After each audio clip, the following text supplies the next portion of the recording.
Good evening, my Facebook family. We are live in Detroit, 910 the Superstation, man. We're about to get it down. Got a good show lined up. Got a really good show lined up tonight. So say lock and load it. Let me see my man. Where's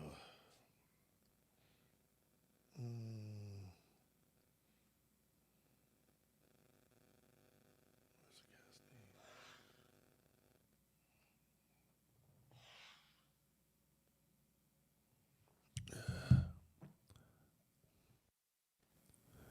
Michael, can you hear me? Hey, Michael, can you hear me? I can't hear you. Michael.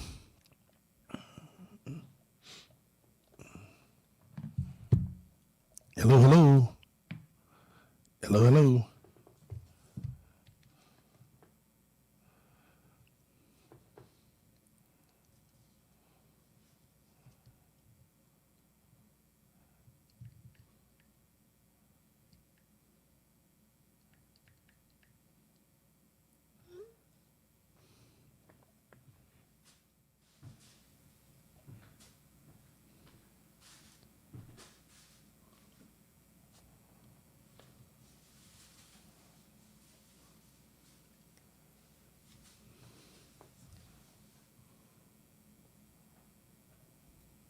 JC the coach leading the team, 910 Superstation. The heat's what we bring. Demetrious Johnson. Detroit combo with the footballs to do it. Sports, politics, education, the streets, and music. Demetrious Johnson. He brings the news and he's always on point about the Lions, Pistons, Red Wings, and the city Detroit. Demetrious Johnson. He do it for the kids. DJ going live, sports with Big Mike, repping that Spartan pride. Demetrious Johnson. Gospel angel got that spiritual sword, and for them big time players, we got awards from George. Demetrious Johnson. Keeping it 100, big fella, just like me. The truth's what he tell you. Demetrious Johnson. Looking out for the community and the kids. It's the big fella, man. You know who he is. Demetrious Johnson. So hot. Hey Detroit, so hot. Demetrious Johnson. Detroit, you're now in tune with the sound of Mark Lang, and the show starts now. Hey Detroit.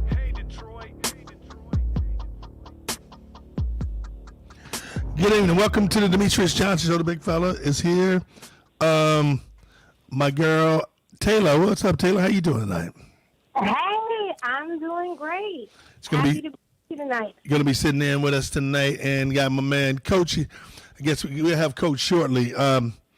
So we got a good show lined up tonight, man. I'm telling you, I have a lot of stuff I got on my mind, but we got some great guests going to be on, man. I am pumped up about that. We're going to be having on, hey, man, y'all ready for this? We're going to have on the show my man from Detroit, Bernard Howard. Bernard Howard, if some of you may not know, he was a young man he did 26 years in prison for a triple murder that he did not commit. And he's a Detroit young man, just got exonerated last week. I'm telling you, man, it's going to be a very interesting conversation with him. When I was talking to him, it's just bad when you know that you're innocent and things happen to you and no one wants to believe you and believe what you're saying. And just miraculous, you're talking about perseverance. When you talk about perseverance, that's what I deem perseverance. To be able to hang in there and fight through the difficult time and get through it. That's perseverance, folks. You know what I'm saying? That is perseverance. And he did it. You know what I'm saying? He was able to get through it, hang in there, and it's just you know, when I'm thinking, how do you Taylor, how do you put yourself in a mindset where when things happen to you, you're able to get through it? I think for me, I would have to rely completely on faith. I mean, I don't know how he was able to remain hopeful. I'm excited to hear his story because to me, I could just see how things just seem hopeless. But having faith would probably be the best way to remain hopeful when everything looks hopeless. Yeah, and then when we talk about injustices and what's going on in this country, and people talk about, hey man, how I was treated, things that happened to me, and there are some people who don't understand that. When it happened, then what? You know what I'm saying? I mean, it's just bothered me when I hear some folks think that don't happen. Don't think that you can get pinned on a case that you had nothing to do with. It happens all the time. It happens 24/7, particularly to black men. So when people try to say it don't happen, it happens to black men often. And now, with the body cams and all that stuff. Now, yeah, the body cams give more credibility, or what's the word I'm looking for? It gives more accountability. All right. But when that happens, guess what, folks? It's now telling you what's happening. I mean, and that's what we need. We need something to tell us what's happening. What's up, Coach? How you doing, man? What's going on, D? I'm good, man. And we're just talking about right now this whole situation with the body cameras and all this stuff. And we're going to have Bernard Howard on, the young man who was incarcerated for 26 years from Detroit. Yes. 26 years. The other day. Yes. Since he was 18, DJ. Yeah. Since he was 18. I mean, think about it. They probably need, did we have flip phones out then? For crimes they knew he didn't commit. Right. They knew he didn't do it. Exactly. And when you get those kind of things happening, it's a shame. It really is a shame. So how do we keep that composure on that, man? I just can't imagine being him. I just can't imagine. Yeah, I wonder if he had like a support system, if he had, family members going to bat for him, calling him, sending him letters. I'm curious about what sort of support system he had to keep him grounded and to keep him encouraged. I don't know, but JC, let me ask you: Did you use the last two numbers, 34 or 32? Which one did you use? I did. I used 34. Okay. So, Taylor, what did you use? 31? 32. 32. Okay, got you. All right. So my point is this: we got to make sure that we be diligent and understand that people will put you in a situation and they will frame your behind in a heartbeat, and things happen all the time.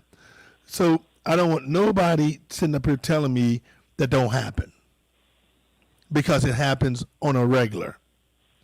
And this young man going to tell us about it. And you know what? Hopefully we'll be joined by another young man who just got exonerated in the state of Missouri. He was a former great basketball player. Got caught up in a little situation. Now the governor pardoned him. And his name is, we call him Pee Wee Leonard. And it's going to be very interesting because you got in the Missouri area, you got a governor who I think is got to be one of the biggest rednecks you can ever talk to. So it's just interesting that he would pardon Pee Wee Leonard in that situation. I'm very curious to him pardoning him and what that was all about. You know what I'm saying? But let's get down to some things that's happening, man. This coronavirus, folks. Hey, they're saying more people are going to die from this virus in the next few weeks. Because I'm looking at these Halloween parties, Christmas parties, these holiday parties, and these folks out here, man, like it don't mean nothing, Jimmy. Well, the human behavior. We've had a lot of the science on our show in the last month, and doctors even on our show just saying that, during this holiday season, the lack of discipline and just the human behavior, man, just not wanting to change.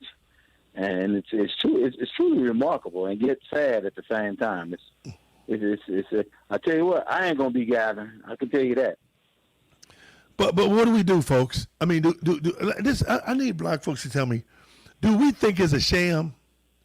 Now, I read something came across, and I don't know the truth to it, but I read something coming across that they were saying they're going to really, something about black folks going to be the ones taking this thing or whatever.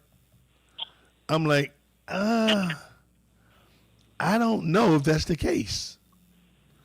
I don't know if black folks are going to jump on that and start taking that.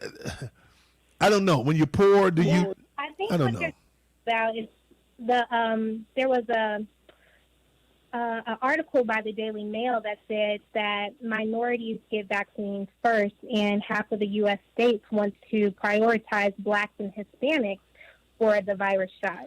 Okay, that's my question. Almost all the red states. Hold on, Taylor. The ones who are. Mm-hmm. Taylor, let me ask you a question. Why is it now? Tell me whatever. Okay, this is what I want you and Coach to tell me. When have it ever taken place that blacks and Hispanics has been a priority? Probably whenever they're trying to test new medicines, new techniques, medical techniques. Exactly. Because I can't see them, we want to look out for the poor blacks, or we want to look out for these poor Hispanics.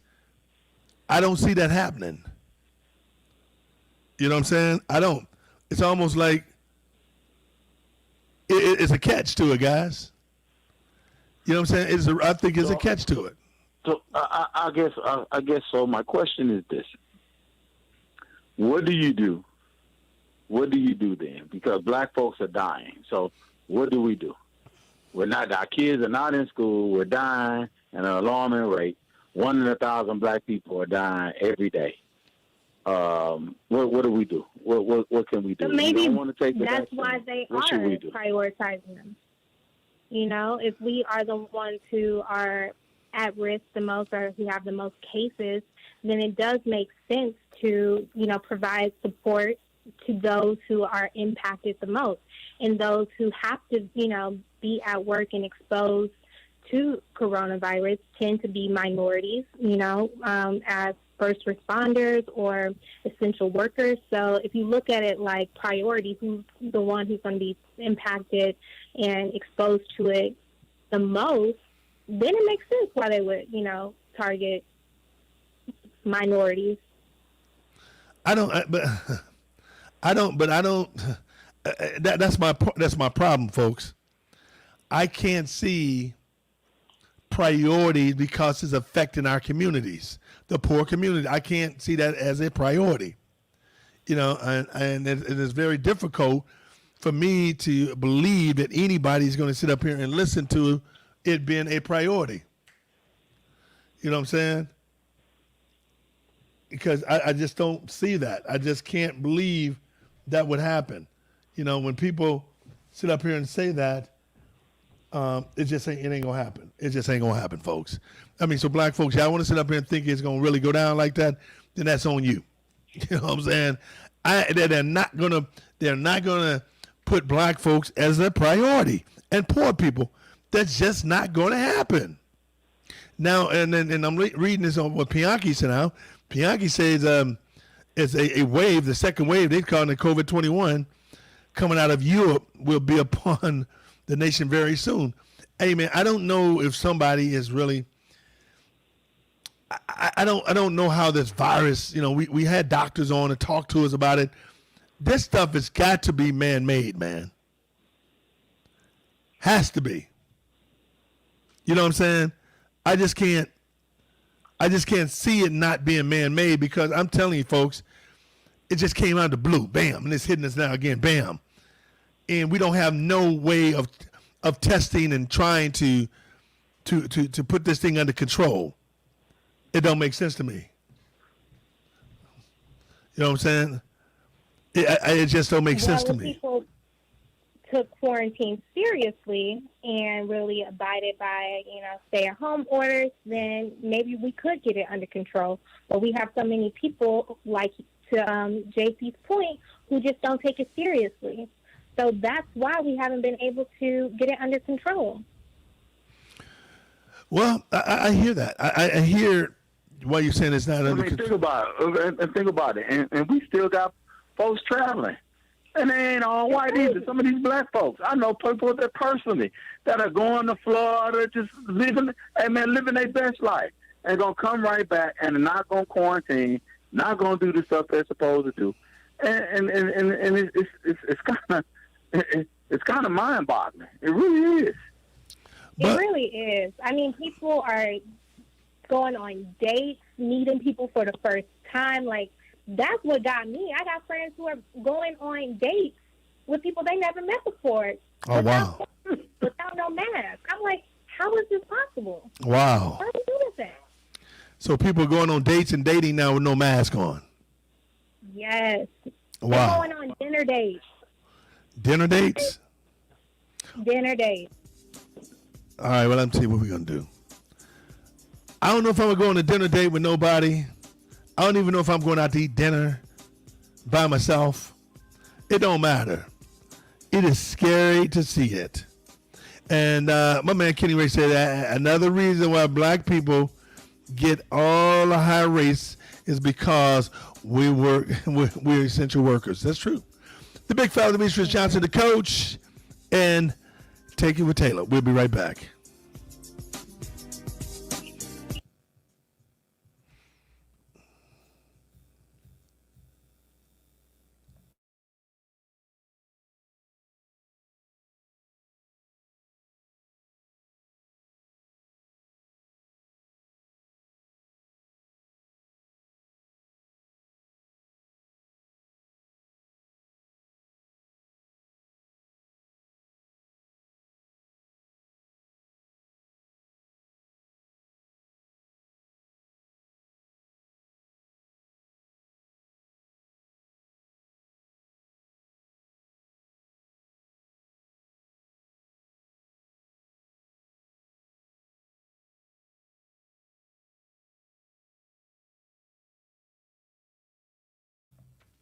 Folks, thanks. Hey, so you're saying, yeah, you're right. Another reason why it is high, that is a great point, because we are the essential workers. I can see that. Yeah, got any comments? I'll read your comments on live on Facebook. I also will read them over the air.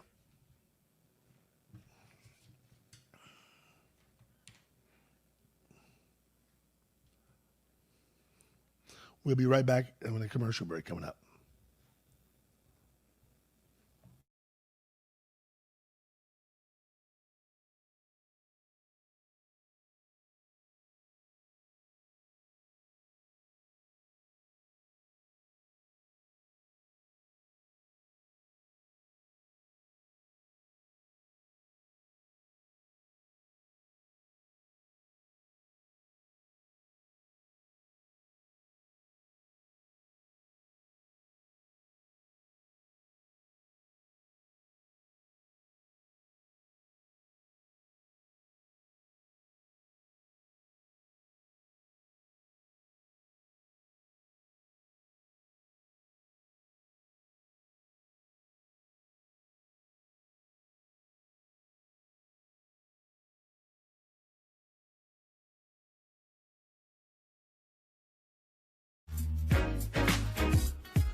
Welcome back to the Demetrious Johnson Show, the big fella hanging out with the coach, and a take from Taylor.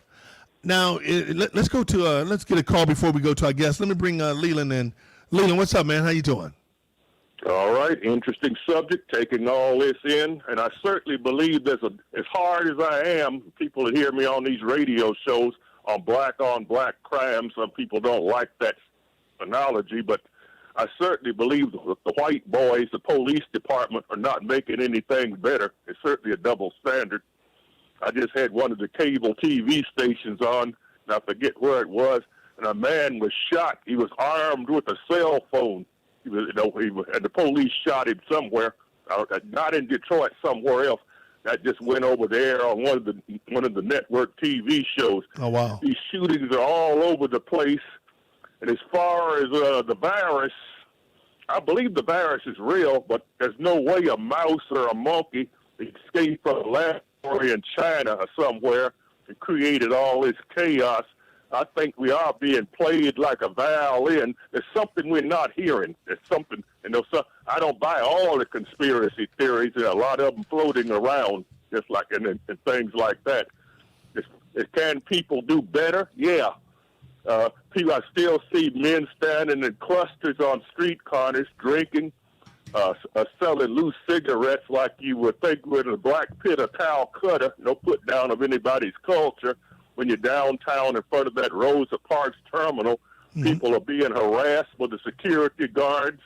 I went in there to use the toilet, and the security guard, the uniformed police officer, said, you got to leave your handbag on the floor or on the table outside the toilet room. We'll watch it. Maybe they will, maybe they won't. Oh, wow. And the men, they got the Mexican and the ponytail, and the other, I'll talk about them. The others running back and forth, zigzagging in and out of traffic, selling loose cigarettes. Right. They got a very nice squatters camp right in front of the but don't you think that has a lot to do with the depression and taking the resources out of the community that's creating that? You know what I'm saying? But, I mean, it's got to be. But Leland, check this out, man. Something have to motivate those things to happen. Things are just not happening. And then and think about it, Leland. You can go anywhere throughout the country, and it's going to be in those segregated areas, those areas of black, low-income areas. Whenever, here's the point. Whenever you got white or black, I guess Appalachia, the same way, Mississippi, I've seen National Geographic magazine and all those places. Right. Whenever you get a lot of poor people of whatever color segregated or trapped with no way out, they're going to turn on each other, or either they're going to turn on the system. Well, but you know what? But that's like anything. You know how they and Leland, we're going to go to our guest in a minute. You know how they talk about the crabs in the barrel? That's truly true, because if you got crabs in the barrel, right, they're going to pull you down. So when you put a lot of depressed people and oppressed people in an environment and say survive, and we go back to the Darwin theory, survival of the fittest. That's what the Darwin theory is, and those are the things going to happen. Wild West. It's like it is. It is a wild West. Doc Holliday and Wyatt Earp, just like the Western movies. But Leland, it's going to be that way. It's going to be that way when you don't have no resources, Leland. I know there's a lot of temptations out there, but I'm 73 years old and in pretty good health. Fortunately, I've avoided most of the pitfalls and temptations of society, the women, the dope, the drugs, whatever, the cars. In fact, when I was growing, I know I'm dating myself, there were four of us in my family, my mother and her sister that I got the house from that I'm still living in. Okay. My brother who died in a car accident being hit and run some years ago. But back in the 50s and 60s, it may have been a segregated neighborhood. Well, we had a few older white people here, Italians and others. In the Claremont Dexter area, they're all gone or dead now, 1960s, 50s. But at least you could sit on your own front porch. Okay. And you didn't have to worry about stray shots coming from who knows where. I agree. Somebody trying to bogart their way into your house. We were never harassed by the police because we knew there were places you couldn't shop at downtown. Right. Hey, Leland. Hey, check this out, man. I appreciate your call. We got to get ready to go to a guest. Thanks for calling and give me a call back again, man. So we can finish this conversation, because we're gonna get down on that conversation. See, okay. Thank you, Leland. Appreciate it, man. All right. Have a good night, my man. Now it's time to go to my man. This is a good friend of mine. He is was one of the best basketball players you can ever see out of the state of Missouri. Went to the University of Georgia, left the University of Georgia, came back to St. Louis University, star point guard, can jump out of the gym. My man, Daryl Pee Wee Leonard. What's up, D? Pee Wee Leonard, how you doing? What's going on, Coach DJ? I'm blessed, brother. How you feeling? Man, I'm feeling good when you call me a coach. And maybe you're taking a shot at me too, though, man. You know what I'm saying? Because No. yeah. You were very instrumental in my growth and development as a young man, and I don't take those blessings for granted, man. All right, but let me say this though, Daryl Pee Wee Leonard. We call him Pee Wee Leonard, folks. Let me say this: my man here was a hell of a basketball player, one of the best out of the state of Missouri and in the country. Went to the University of Georgia, left Georgia, came back to play at St. Louis University. Heck of a player, one of the top scorers at St. Louis University for years. Great player.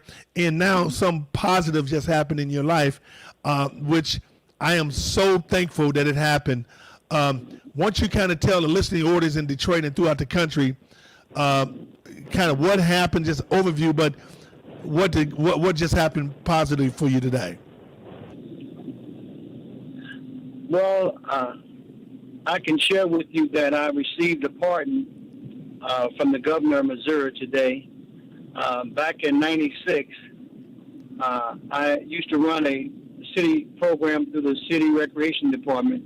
It was a midnight basketball program, and it was a very, very positive program that helped a lot of young men and women that had struggles during those times. And the basketball was a hook, and it allowed us to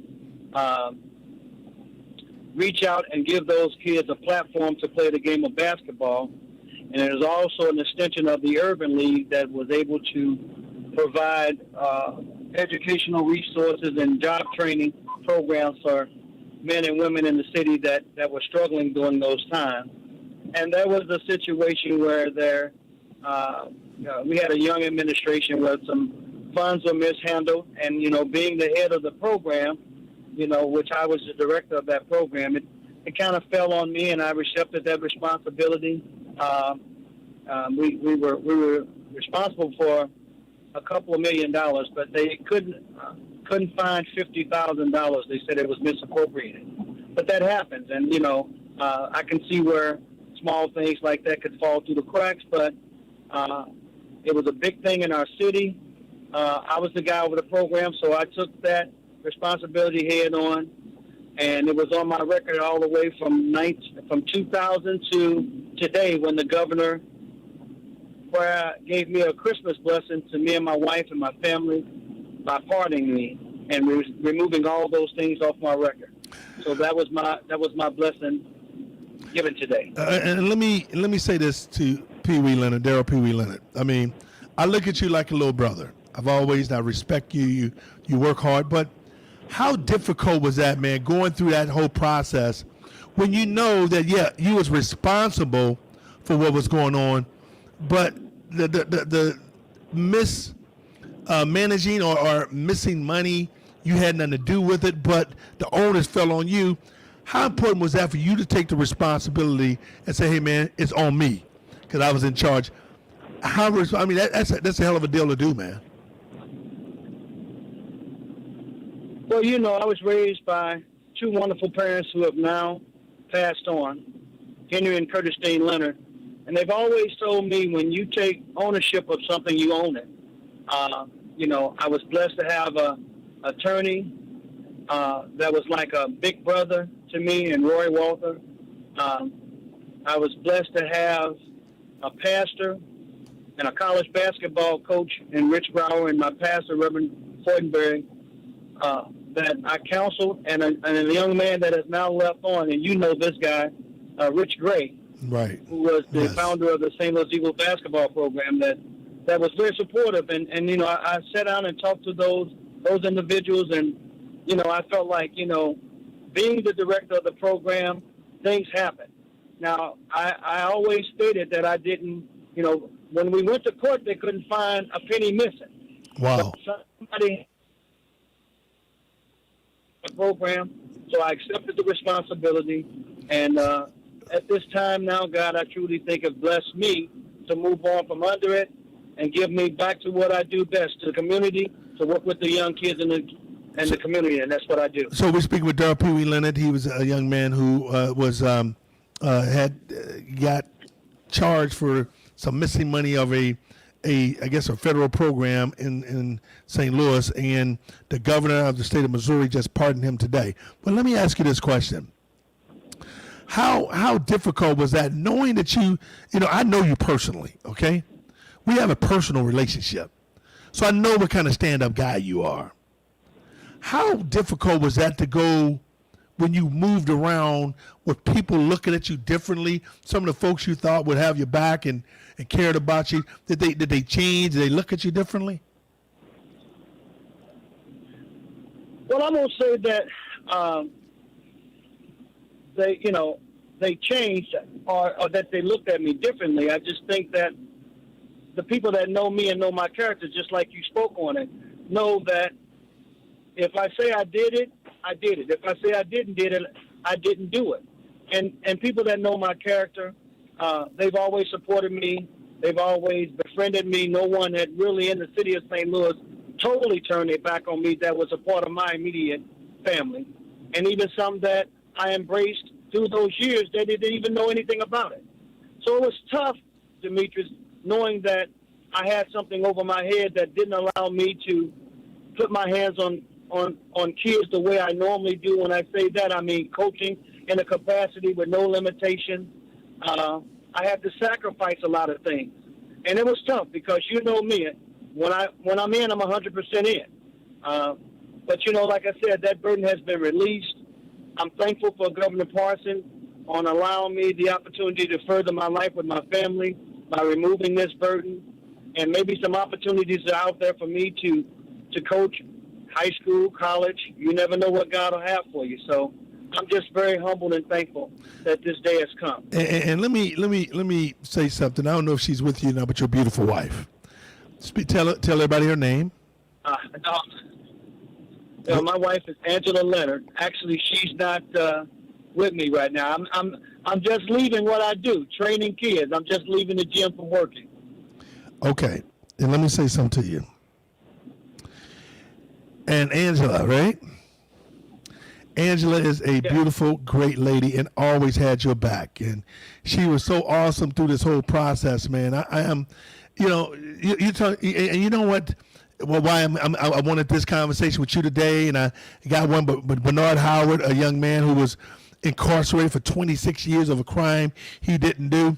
And what's interesting is this is Resurrection Week, and this is it, bringing you back to life, man, and giving you an opportunity to move forward with your life. And I just think it's good because when you went to court, they never found no money missing.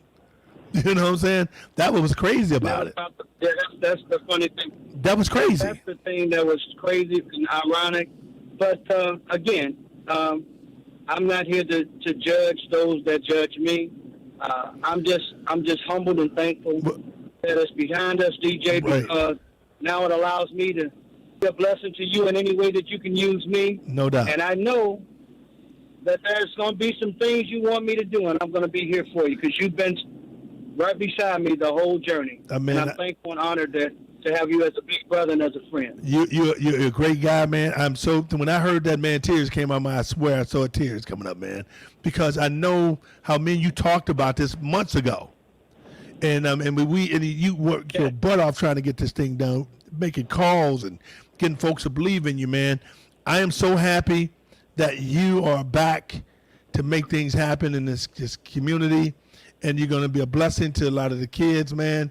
This is the best Christmas gift, not only that you can get, but me and the entire community of the state of Missouri or any other country, any other state, or any other world can get, is that you getting pardoned by the governor to go ahead and do things to continue to impact the lives of others, man. I am so proud of you, and I want to thank you for coming on and sharing it. And I thank you. Thank you for that. And you spoke about my wife, Angela, and I'd be foolish not to say that God truly put that young lady in my life. Man, Angela's the real deal, dog. Let me tell you something. That's my girl. That's my buddy there. She is the real deal. And you know that's my girl. I had a moment. Yeah, I had a moment of emotion. Oh, no doubt. That's why I got quiet. Hey, man, no. But she has been the epitome of class. Hey, man, it's okay. I'm honored to have her as my wife. No doubt. And I'm proud that she is your wife, and I'm happy for you and her, man. And that's okay to have the emotions, man.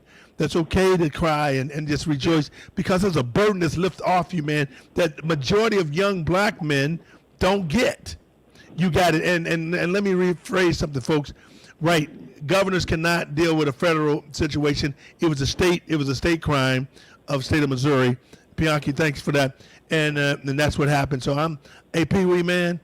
Welcome back, baby. You never left, but welcome back. Thanks. Look forward to working with you, man. And thank you for having me. Hey, you know what? I'm gonna call you after I get off the show because we're gonna go and deliver something with Coach Ford this weekend. I want you rolling with me. I got you. I'll be right there with you. Okay, love you, man. Thank you so much. Thank you.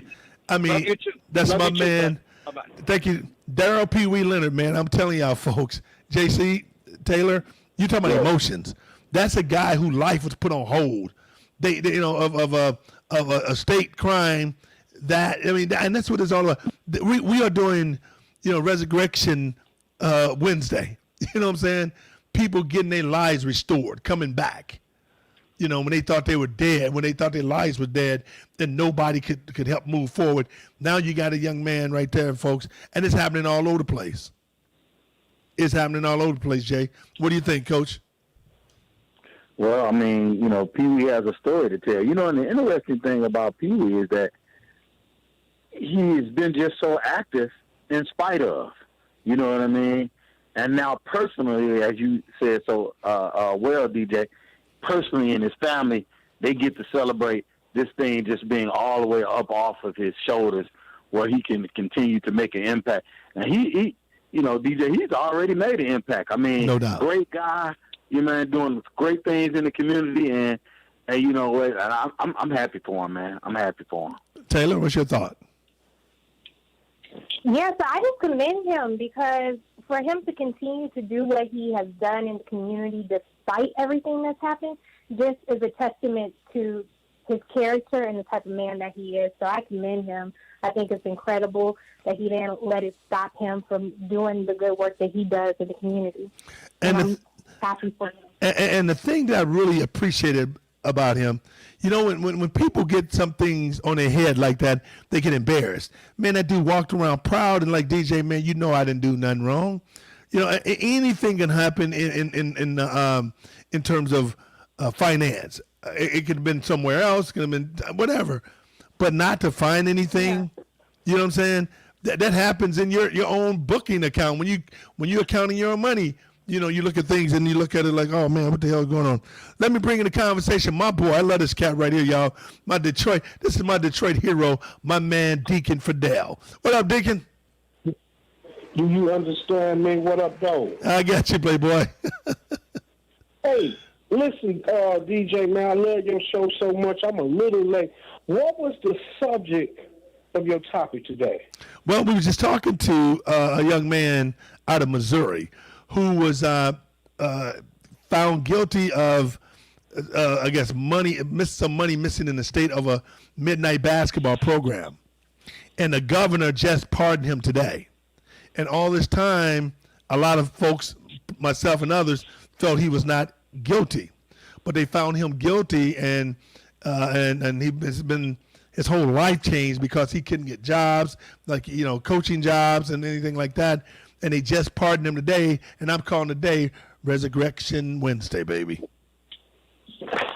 And how many years he did? Well, I don't know if he did any time or anything like that, but they had him where he was locked down because he's one of the best coaches in the state and throughout the country. And he played at the University of Georgia basketball with Dominic Wilkins. Left there, came back and finished up at St. Louis University, won the all-time scores. Just life just was just trashed. Just trashed. I got you. Hey, listen, and a young lady that you got as your co-host, I love her, but I got a lot of work to do with her. Let's go. So listen, here in the city of Detroit, we got a woman named Kim Worthy. She's our prosecutor, right? Yep. Christian woman. She'll tell you herself. Guess what Kim Worthy have done? Kim Worthy done sent a bunch of brothers to the joint. They found out 18, 20, 30, 40, 50 years later that they didn't do it. Wow. Right now as we speak, DJ, hold on. Pastor know this. That's why Pastor Sheffield know this. That's why I became a deacon. I had to learn the game. I become a deacon, a reverend, a pastor. I'll be immune to that. I'll become in their community. They got 50, 60 officers right now still on DPD, Detroit Police Department, that lied on the stand. Lied and possibly got people in the prison right now. This is without a doubt. That's not the problem. Guess what the problem is? What's that? She won't even go back and look at the cases. Are you serious? Praise the Lord. God is good, ain't it? God is good all the time, so they say. So this is why I get on my Christian folks, not because they so pure, innocent, honest. Christian folks will say this, hey, man, I was just doing my job. But what about the black liberation? We know that the white folks going to do what they going to do. We know that. Well, how y'all going to do it to us, too? So I get on them, and I'm going to stay on them, DJ. You need to. Stay on them. Hey, because, hey, check this out. We got Bernard Howard coming on from Detroit, the young man who did 26 years in prison for triple murder that they know he didn't even commit. See, now you know I ain't lying, DJ. Right. You keep it real. Let me tell you this. Remember, I told you when you first came on. Right now, I can say, Fidel can say, DJ did it. I seen it. They'll come get you. Now watch this, DJ. Watch this. A woman said I did X, Y, Z. They sent a task force. State troopers, Highland Park Police, which is in Highland Park, and the sheriff. These boys came and rolled up on me like I shot the president. I say, what's going on? They say, man, we got an outstanding warrant for your arrest. I say, for what? We can't discuss that. I say, man, y'all playing bobo games. He said, why you say that? I say, I just got a job at a prison. He said, okay, and I said, sir, if I got a job at a prison, don't you think they did a background check? This 7, 8, maybe 10 years ago, he brings out a picture and says, is this you? I knew they was doing facial recognition back then. I say, man, where you get that picture from? That's coming off my ID. Make a long story short, DJ. Right. After 8 months sitting in the Wayne County Jail, funky, filthy, mildew that's growing on the wall. You can't scrape or spray no mildew out of there. Getting it bears, they giving you 1 tissue a day versus giving you 8 because somebody pissed them off. How 8 men on the rock gonna say 1 roll of tissue, nasty, funky, hepatitis. After 8 months, then the judge say, guess what? I guess you didn't do it. The prosecutor didn't show. This Ken Worthy. This Christian folks. Ken Worthy did that? Hey, guess what? I got about 50,000 cases in the city of Detroit like that. Don't nobody care. Not your pastors, not the black people, not the mayor. Of course the white mayor ain't gonna care. None of your black folks that come on your radio show, they perpetrating the fraud. Wow. And so you telling me that you're taking my call, my brother. Hey, but before you go, I'm gonna get it right. I'm gonna switch over to Islam, then we gonna live a peaceful life. Peace, brother. I'm back. That's my man, Deacon Fidel. Hey, you know, and they right. I mean, some of these prosecutors, man, we got a prosecutor out in the county. The county is different from the city of St. Louis. He's a brother. Hell, he's worse than the white dudes out there. So I'm just telling you, you're 100% right, because everybody don't give everybody a fair and equitable opportunity. JC and you and Taylor hop in there. What you got to say about that? I just be wondering if you're a Christian. I gotta find out if these people are. I gotta find out they all Christians, man. Hey, man, I would say, hey, Jimmy, these Christians is raising hell in Detroit. That's all I know. And let me say this: they are raising hell. The preachers are no good. The Christians are no good. All the Muslims are the righteous. And let me say this, guys and girls and ladies and gentlemen. I laugh not to be disrespectful. So I don't want nobody thinking I'm being disrespectful. I'm laughing because of what they're saying. And it's so unbelievable, I laugh, okay? And so don't think I'm downplaying anything anyone is saying. I laugh because it's unbelievable to me, and that keeps me from cursing. Let me go and talk to my man Rick. What's up, Rick? Hey, man, I just wanted to call in. And, you know, part of it is, not only do we get mistreated, see, it's not just the mistreatment. And I know Fidel goes hard on the Christian community, and, you know, that's on him. You know what I'm saying? Right. Everybody, should be able to have that expression. But the key part is nobody even listens. So if I go to jail, it's at least somebody should be listening to my claim, accountable for that, so that if it happens to DJ or DJ's guest, then it's no longer a mirage. You know what I mean? Yeah. That's how we find things. We generally find things wrong with the system after it happens to various people. But if you're not paying any attention, if you're not keeping track of, here we got 10 people that all say this, what? All of y'all got to, you know what I'm saying? And you start to see that for each inmate that's at the local jail, a certain amount of money is involved, right? No doubt. And of course, they want you, when you come and get, booked in, there's that fee. So, I mean, I just wanted to raise that up there, too, man. Okay. I got some other ideas for you, too, to do a couple things in Detroit. I know you've been a little reluctant on dealing with the COVID vaccine, and that's cool. I understand. But we got, like, a lot of old people that want to get the shot, right? And they're going to, need a ride. And, we're getting together like volunteers because it's only can be one person and a driver in a vehicle, right? And so kind of help them be able to get there because you're talking about a lot of people in wheelchairs. I don't know when you looked at the stats on Detroit, but Detroit is a very aging population. Yes, it is. Okay? And so you got a lot of people that don't have cars, they're high insurance. And, we're on the ground here able to do some things. Okay. And I know, you care about the D and stuff and all that. In fact, we put together a blog, afterthat.com. Okay. Just like it sounds, AFTERBAC. And we keep track. And so check it out, man. All right, big man. Hey. I've been waiting on you because you bring a different spin on stuff. That we talk about. All of us are basically local, so we drive local, right? No, I appreciate that sort of, other view. All right, cool. Hey, big fella. Hey, man, if we don't talk to you, big dog, have a nice holiday, man. You too, man, and prosperous New Year, but we're going to talk before that. All right, no doubt, my man. Thank you so much. Let's go to my man, Jack. What's up, Jack? How you doing, man? I'm feeling good like a DJ should. How you feeling, Jack? Okay. Well, I like your show. This is my first time calling. Appreciate it, man. Yeah, I got a comment. Let's go. About black people's. I got a comment about black people's.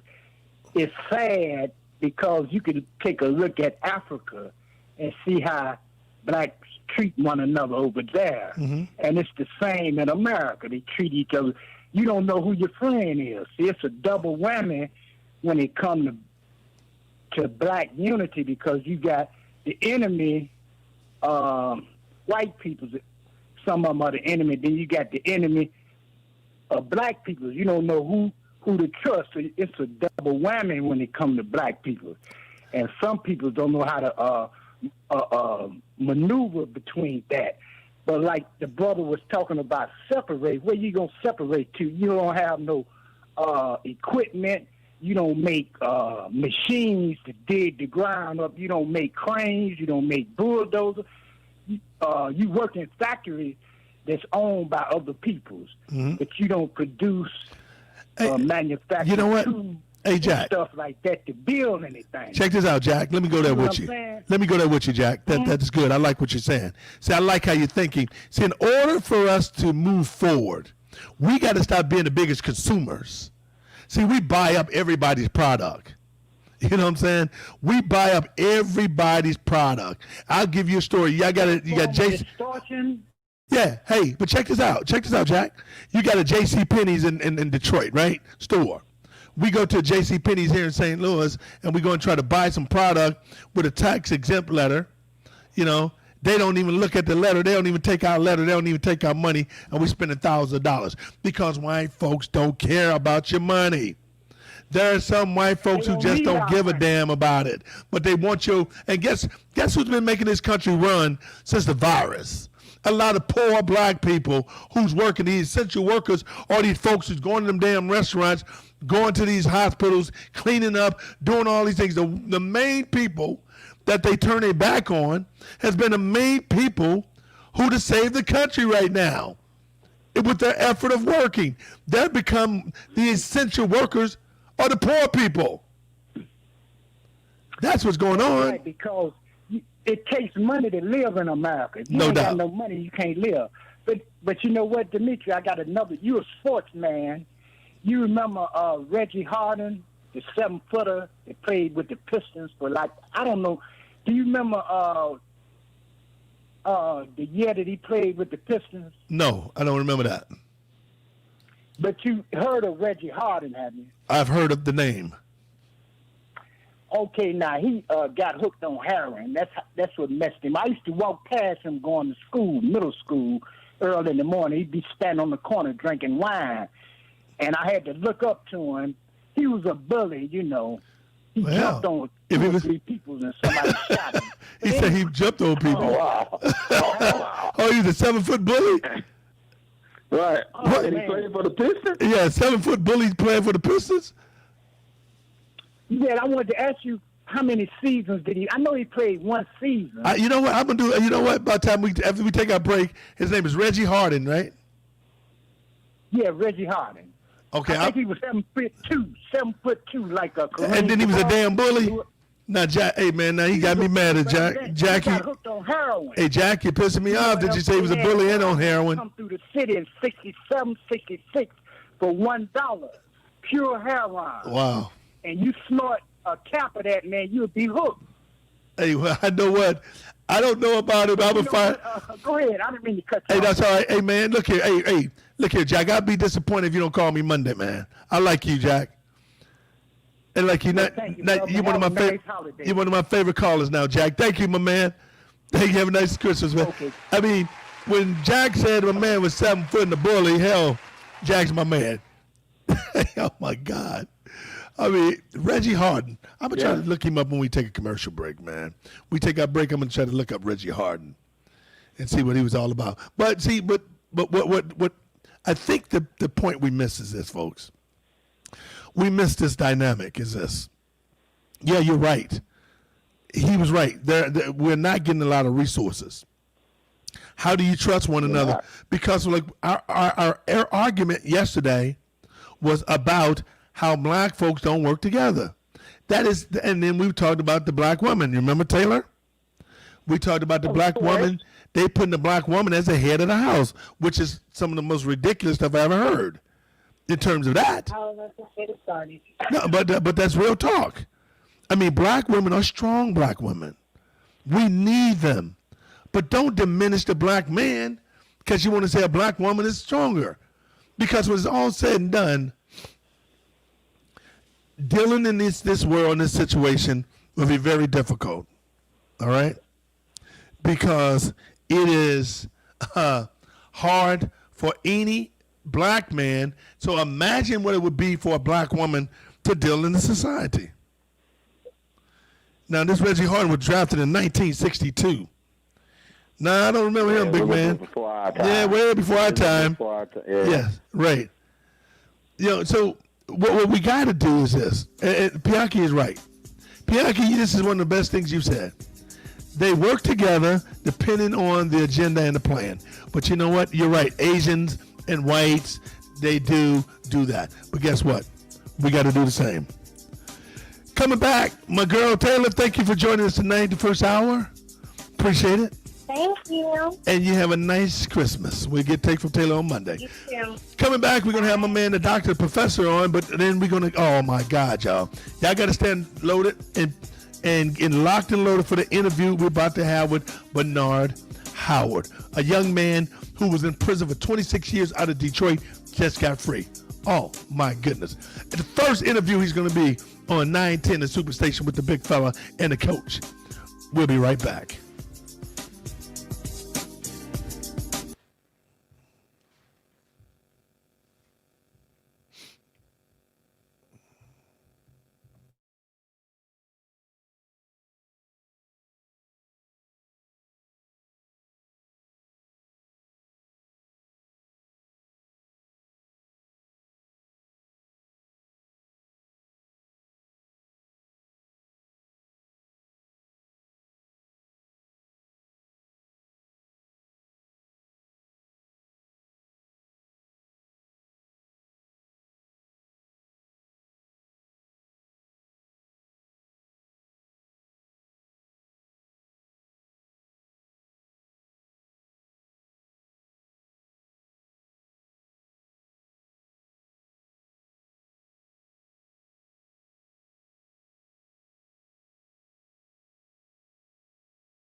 When they talk about coming after us, they come after us. They don't joke.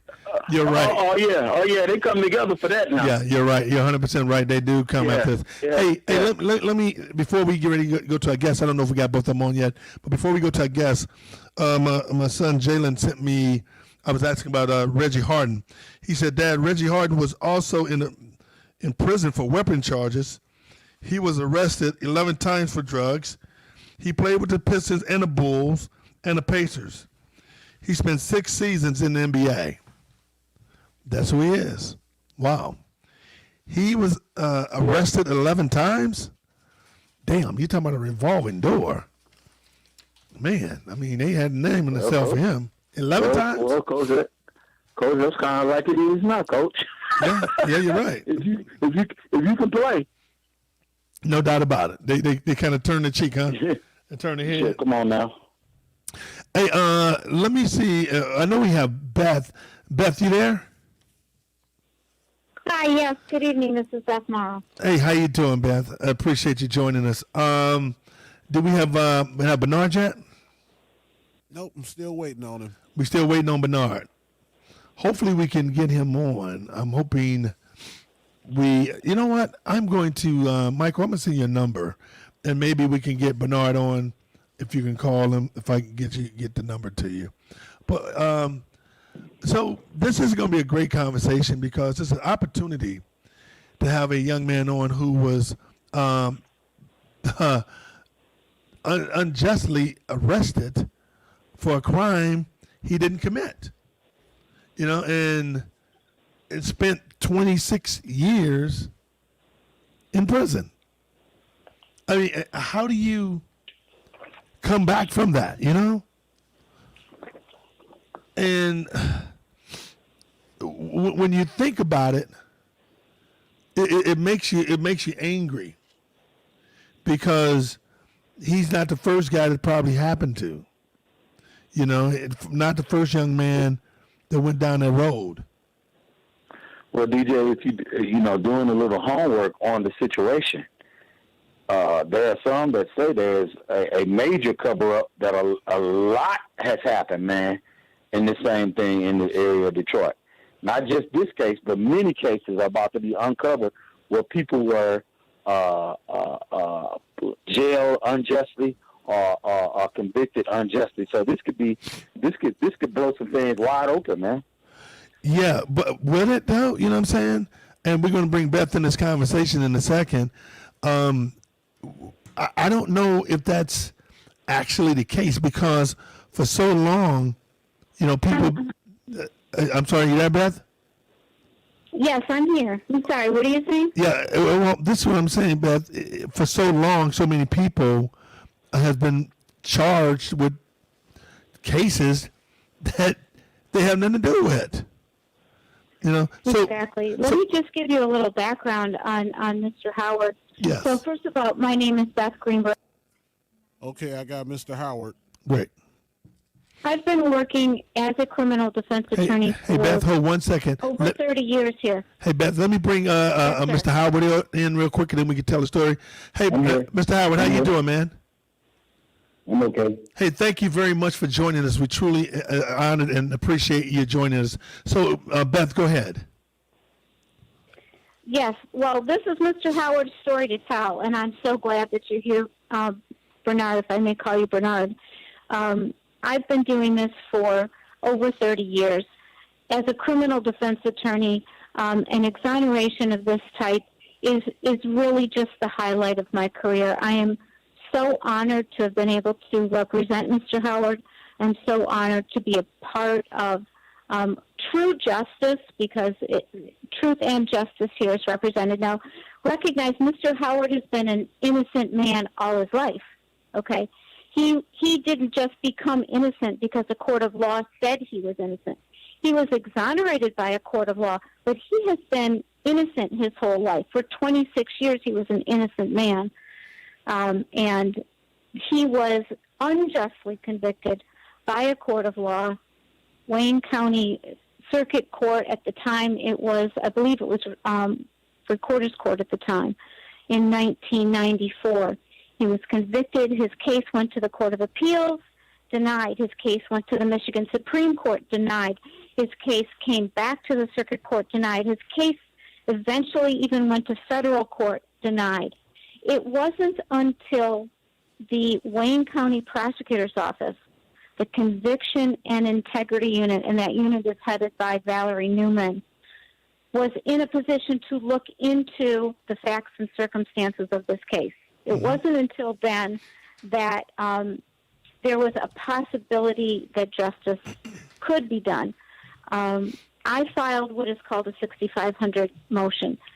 Doesn't matter what I filed, but the point of the matter is Mr. Howard eventually has been released, and he's been exonerated, and he can tell you the details of his story. If you're interested in the legal side of it, I'm happy to talk about that. But this is really Mr. Howard's story. Well, let me welcome Mr. Howard to the show. Mr. Howard, thank you so much for taking time out of your schedule to be a part of this and be one of the first interviews that you've done on 910, the Superstation in Detroit.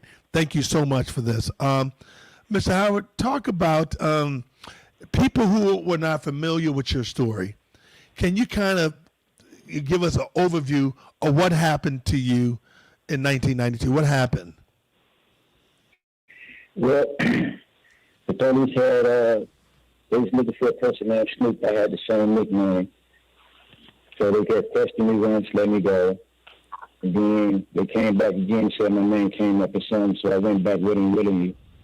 And they just, from that point on, they built the whole place up inside the 1300 building against me. There was no evidence from the crime scene or anything. Everything came directly out the 1300 building at police station. So they brought you up for a crime that you didn't commit, and they interviewed you. That's what you're saying. Right. Did they let you go the first time when they arrested you, or did they let you go and then they came back and arrest you? What happened in that process? I gave them a statement to where I was, and they let me go. And then a couple of days later, they came back and said they wanted to talk to me again. So I went with them willingly. So now you was what? How old are you? 18 years old then? Yeah, I was 4 months into my 18th birthday. So you were 17, about to turn 18 when this incident happened. Now, what was the crime that they said that you had committed? A triple homicide, triple robbery, and felony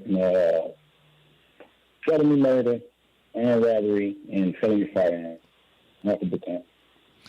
And when they first arrested you, had you for questioning, did you have representation with you? Did your mom and dad, and anybody, an adult, were they with you when you was going through this process? No, they don't allow your family to be around once they interrogate you. Wow. Well, okay. And at that time, you're 17 years old. I mean, you had to be just scared to death, knowing that you're in a very difficult situation. In this process of, I wasn't never really scared because I didn't do nothing wrong, so I had no idea of what was going to happen to me. I was just trying to help. So they said you had the same nickname of the perpetrator who committed the crime. Right. And I'm assuming when they was out, they was asking folks who has this nickname, and some people may have identified you having that nickname. Right. So, but what happened now? Did they take you to? Did they get a statement out of you or anything? Yeah, they did. It was after they had badgered me all night verbally. You know, trying to have broke down in tears a couple of times because I realized at that stage that something was wrong. Because it was so late and how they was acting and moving me around instead of questioning me. You know, they didn't let me sleep all night. But then another officer came and made me believe that those officers was trying to pin this down on me. They showed me a statement from somebody else with my name saying that I committed this crime when I got scared. So I started looking for help. So then that's when I bumped into it. When Officer Michael Childs made it like she was helping me, and all I had to do was do what she told me. And then my mother then was waiting for me. So I did what she told me, and that's how the statement came about. And then they sent me upstairs and they processed me for the crime. And they put in a foreman on the thing after that to say the other guy told them that I was with him. We're speaking with Bernard Howard. He was a young man who was arrested 26 years ago on a triple homicide and burglary and robbery of something that he did not do. So were you able? Were you able ever? Were you ever able to get a lawyer in that process or a public defender? How did that turn out? I mean, how did that play out? Well, my family member had retained a lawyer. You know, they spent their last money trying to get me, you know, the proper help get me out of there. But the lawyer that they had obtained for me didn't do much for me. So the lawyer that they obtained was not very good. Man, I didn't say he wasn't very good. He just didn't do nothing for me. Right. So he was terrible. In other words, for your case, because he didn't do nothing for you. Right. Okay. Now, talk about when you go to court. Who did they have to? Did they have a witness that said that you did it, and did that witness have to show up at court to identify you as that person who committed the crime? Nope. So they just went circumstantial evidence. I mean, did they had no handprint? They had no print, no nothing that would put you at that case. Nope. But there was no physical evidence whatsoever linking Mr. Howard to this crime. It was the testimony of a jailhouse snitch that connected Mr. Howard to it. Once that snitch was determined to be a snitch and a lying snitch, and they determined that he was involved in 40 to 50 inmate-defendant type confessions, once it was determined that his testimony was not credible, that he was straight out lying, there was nothing physically to connect Mr. Howard to this case. Wow. He had made a statement under duress at 18 years old, being promised things like, your mother's outside waiting for you. All you have to do is sign this statement. It was a 3-page statement that was typed up by the investigator. Mr. Howard didn't write out that statement. Mr. Howard was told to sign it. He almost immediately said that quote-unquote confession was a false confession. And he did say that at trial, and that came out over and over again. But that confession was on the record. So we had a coerced confession, we had a jailhouse snitch, and nothing else. No eyewitnesses, no physical evidence, no voice identification, nothing else that connected him to this case. Yet it took 26 years for the information about this snitch to come to light. Wow. We're speaking with a young man who did 26 years in prison for a crime he did not do, and he just got exonerated last week. I mean, it's just amazing. JC, go ahead. You got a question, Jay? And I guess my question is, first of all, congratulations, and we were so excited for you, and nice work with your whole attorney team. The people that you say coerce, now, so the people that are responsible for this, I mean, what's happening with them? Are they still a part of law enforcement? I mean, can you say what's happening with those folks? And to my knowledge, none of them in the police force no more. Wow. So this was 1994, and right. There were some very serious problems with the Detroit Homicide Department. Many of those problems have come to light, and there was certainly some systemic issues at the Detroit Homicide Department in the 80s and the 90s. None of these individuals are with the department anymore. In fact, none of the judges that he was in front of appeared to still be on the bench. So the judge who did the exoneration is not the judge that convicted him. But let me ask Mr. Howard this question. Mr. Howard, how did you maintain your sanity when you know that you're okay? You know that you didn't do anything. How were you able to maintain who you are in a very difficult situation? Well, I would just always tell myself, like when I felt like the time was getting to me or that I was becoming institutionalized, I would just tell myself I don't belong here. I'm innocent. You know what I'm saying? I would always just tell myself that. And now I would feel like I was getting like overwhelmed with the atmosphere of prison, and that just kept me grounded, just believing in my innocence.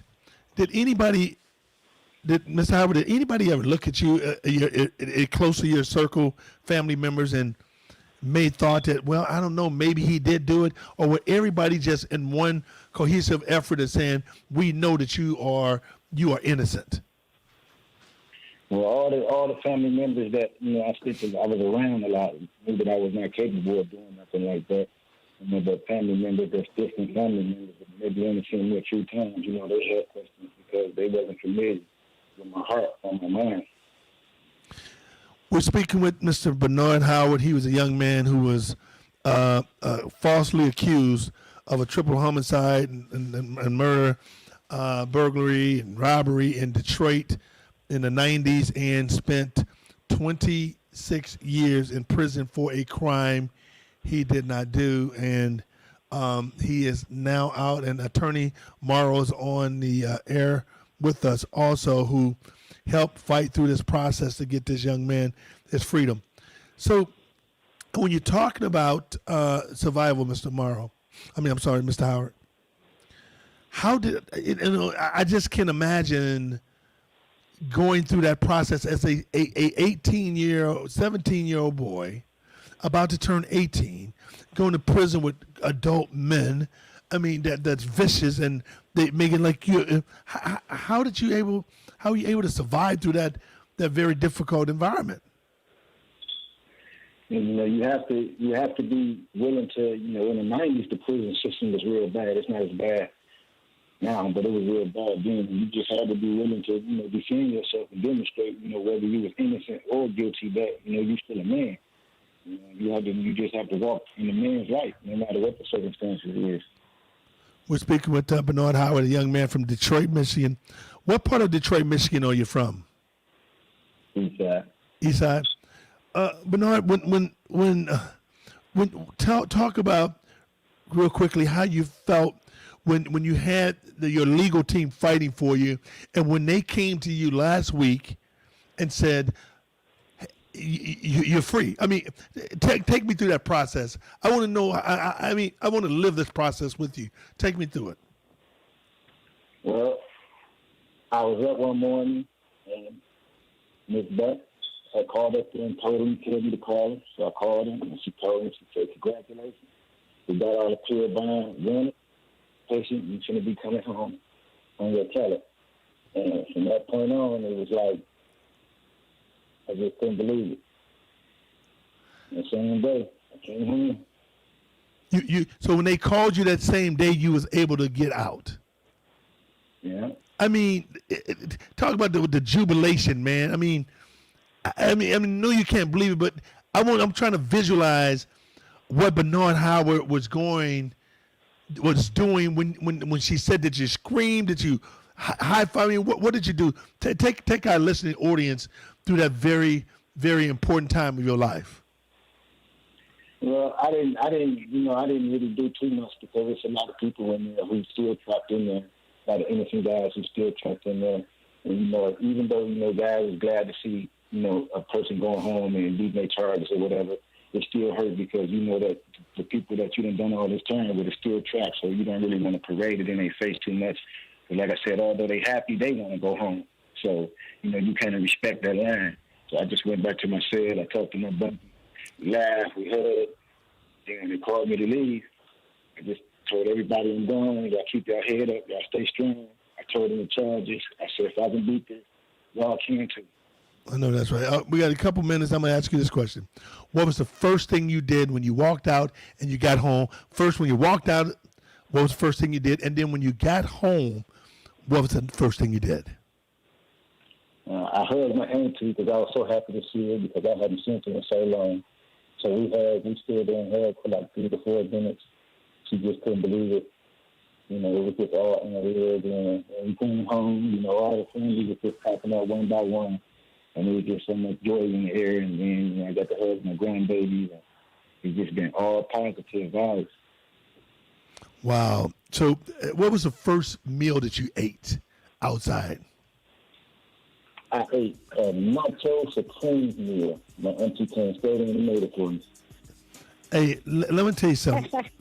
That is unbelievable. Mr. Howard, Attorney Morrow, let me thank you very much for doing this for us. We truly appreciate it. You're very welcome. Mr. Howard, I want to tell you this. Yes, I'm truly blessed and honored to be the first one to interview you. I'm truly blessed and honored that you are a strong man, a strong black man who went through it and survived it. I am a true fan of yours, my friend. And thank you so much. Thank you so much for the honor of letting us have an opportunity to walk in your life tonight, man. You're welcome. Appreciate you. I appreciate it. No doubt about it. Thank you, guys. The big fella. Very well said. Thank you for having me on. No doubt. Thank you. We appreciate it. The big fella, Demetrious Johnson. Thank you, Dad. Thank you. And the coach. Welcome. We'll be right back.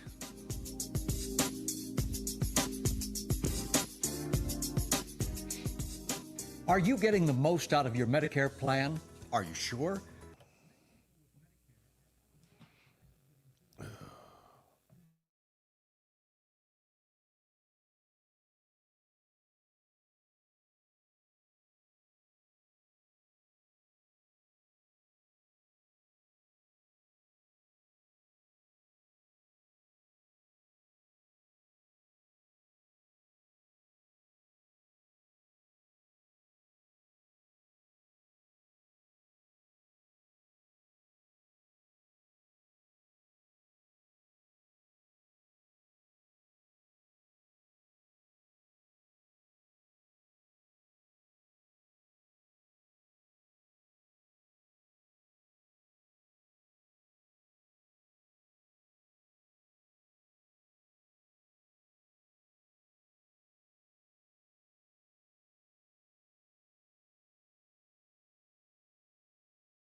To the Demetrious Johnson Show, the big fella, hanging out with the coach, JC, man, my God. Coach? Yes. I mean, that's unbelievable there, man. Yeah, man, the resiliency of the courage, the fight, man, that Mr. Howard has shown in that situation. 26 years, man. He went to prison. You don't get that back. You don't get that back. No, you don't. And I'm just, just to show his strength to hang in there was amazing to me. You know what I'm saying? I mean, that's just amazing. Now let me. I know we're gonna be joined by my man, the professor, pretty soon. I got him. All right, hey, professor, how you doing, man? Are you there? Hey, man, how y'all doing? I'm doing all right. Yeah, can you hear me? Yeah, now we got you. Did you hear that story? Yeah, man, that's it's unfortunate, man. I worked in the prison system for 6 years, man. Federal, state, and local, man. And unfortunately, it's a normal thing, man. That's unfortunate, believe it or not. Well, let's do that. Hey, do we still have my man Carl on the phone? Him and the Reverend Good News. Yeah, I got him. Let me bring Carl in this conversation, Eddie, before we get started, because they've been holding on a while. Appreciate it. What's up, Carl? Okay, go ahead. Hey, Carl, I was calling about Reggie. Let's talk about it. Reggie, now I can tell you about the East School you attend. Can I say that? It's been torn down. Okay, now what school did he go to? East Side? He went to Eastern High School. Okay. On the east side. Okay. In Detroit. On Boulevard and Max. Okay. He used to hang around with his homies in the summertime all the time over on Bewick and Mac. You ever heard of that? Yes, I have. Yeah, he used to hang around there. I used to see him there with wine cups all over his Thunderbird and pouring wine to his homies and things. He couldn't give them up. I think he was shot on, I can tell you, Street Cudgeville near Pennsylvania. That's where it was happening at. Okay. On Friday night, I remember, I happened to be at the receiving hospital when they brought him in, but the nurse said that was him. Wow. On Friday night. Well, I tell you what, Carl. Was good. Was he good? Huh? Was he big time? He was good, yeah. They called him up. The coach called him up and said, "You come for training in summer?" He said, "Summer over already?" Oh, hanging out with his homies. Hey man, hey Carl, thank you for that information, big man. I truly appreciate it. Thank you, and have a nice holiday. Okay, but thank you, Carl. Have a nice holiday, man. All right, let's go and talk to my man, Reverend Good News. What up, Rev? Good News? Hey, you're here. What, is this Reverend Good News? This is Brother Good News. What's up? What's up? What we got, man? Well, I want to try to go ahead and see if we can go ahead and finish this conversation about the Messiah being a nation. Yeah, okay, my man is on. Let's talk. All right. Here he is. First of all, I'd like to thank you very much for inviting me to your show. Yes, sir. And, for those who would like to try to contact me, they can contact me at naturealways@youtube.com. Got you. Yes. All right, let's go.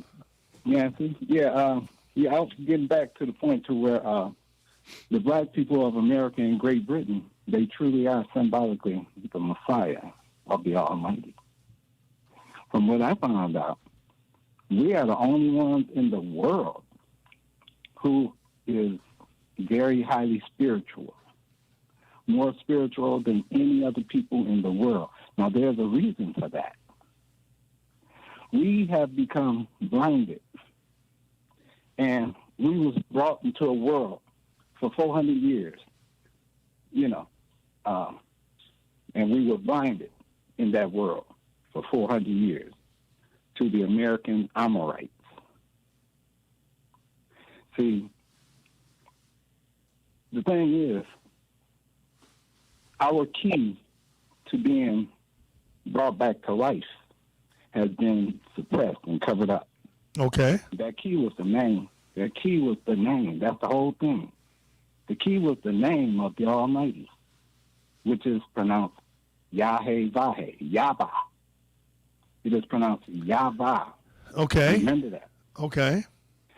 And the thing is, the powers that be wanted to keep us in darkness and keep us blind.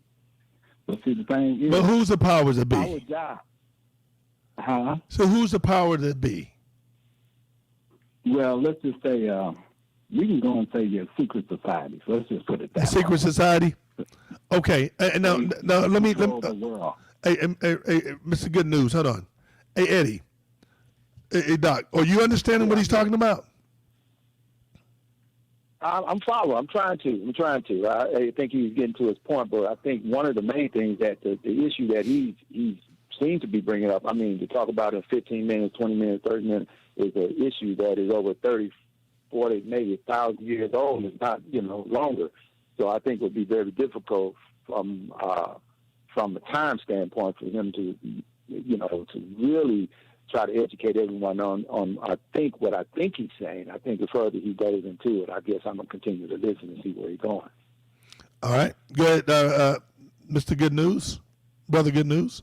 Well, from what I found out is that a lot of people literally take the Bible as a literal historic history book.